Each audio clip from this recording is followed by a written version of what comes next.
সালামের বাবার নাম আব্দুল্লাহ, তার বাবার নাম হলো আব্দুল মুত্তালিব। একটু টান দিয়ে বলি, আদম আলাইহিস সালাম তার সন্তান ছিল 239 জন।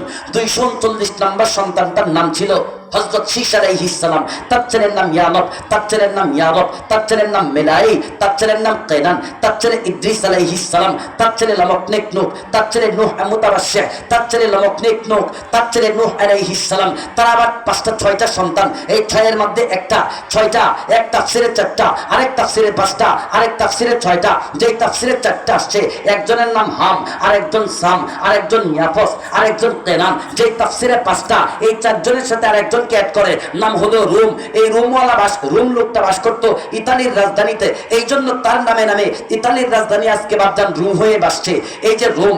আরেকটা ছেলের নাম হলো ইয়াসরেব, এটা বাস করতো মদিনায়, এই জন্য মদিনার আগের নাম ছিল ইয়াসরেব। এই নূহ আলাইহিস সালামের 6টা সন্তান, হাম, সাম, ইয়াফস, কেনান, রুম, ইয়াসরেব, 6 সন্তান। এই 6টার মধ্যে একটা ছিল নবী, নাম ছিল তার সাম আলাইহিস সালাম।